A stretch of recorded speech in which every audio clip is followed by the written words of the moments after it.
how will you market yourself? You are your own advocate. Nobody can speak for you, nobody can write for you unless you're getting a couple of letters of recommendation. So what is the image you want to project? You're the advocate, you're the marketeer. What is it that, in parentheses, or not parentheses, but quotation, what is it that you want to sell about yourself?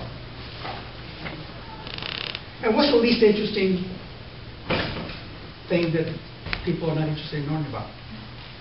It's so private, so low private. It's probably where you spend most of your time. Grades?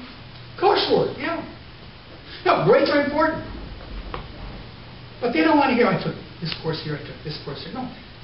You can talk about your major. You can talk about how you might use it on campus or off campus. They want to know about all the things that we just got through talking about. That makes you interesting. Your projected image. You're marketing yourself. Maybe you've done 3, 4, 5 quarters of public service. Maybe 3 with children and another 3 with health. Maybe you spent 1 quarter in Washington, D.C. working in a congresswoman's office, or working for a health institute, or working for a political, advocacy group. Maybe you spent 6 months in Europe, or 6 months in Africa. That is what makes you interesting. Not your major, and not your coursework. When you apply to scholarships, and I sit in a lot of scholarships here, just upstairs. How much time do you think we spend on coursework and on grades? Almost 0. First question is, who are you? What do you want to be? Tell me something interesting about yourself. And if you haven't done anything, then you don't have a story to talk about yourself. All you can say is, I sat in the 3rd row, and of course, I got an A+, that's it. The same thing, remember, everything that you're going to apply to graduate, professional, jobs, what are they going to ask from you? Starts with an R. Resume. What? Resume. Well, that's to be taken. A-.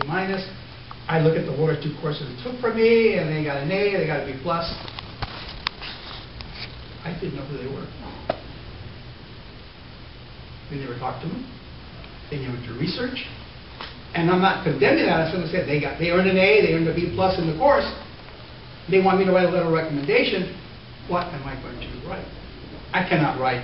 This student, Sally Freeman, took my course in foreign policy, and she was in the top 5% in the class, and she got an A- or a B+. Excellent student. That kind of letter is going to get you nowhere.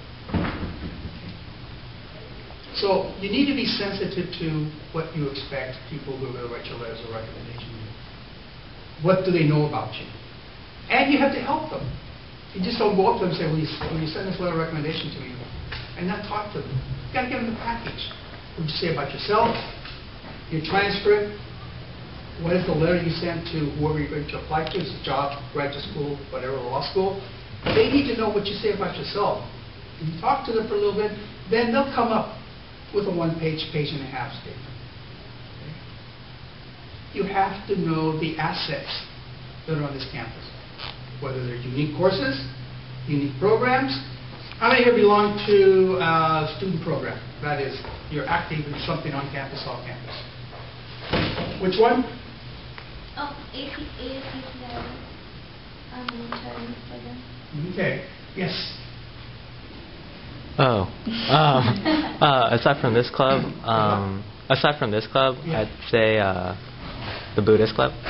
Okay. Next, who else said they have? You want something? Yes. Please pronounce this differently, but it's FADA or FADA, and it's the Film Arts and Drama Alliance. Okay. So I'm a drama major. So, what do you say about yourself? They think that makes it important. You go to the community, you work with kids. Just work with school? This is within school and students helping students, and because it's called like bridging the gap between the art students and the film students who need to create like films for their class and need access. Over here? Anybody? Yes.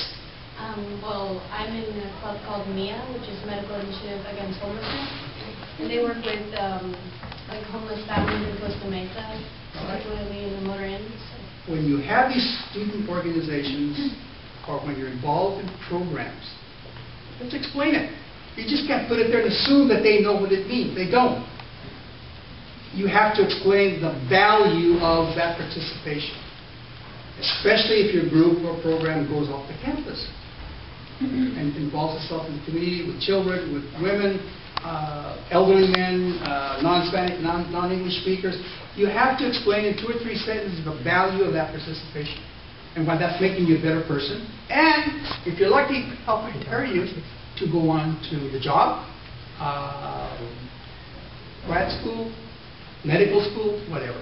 And you have to give relevancy to what you do.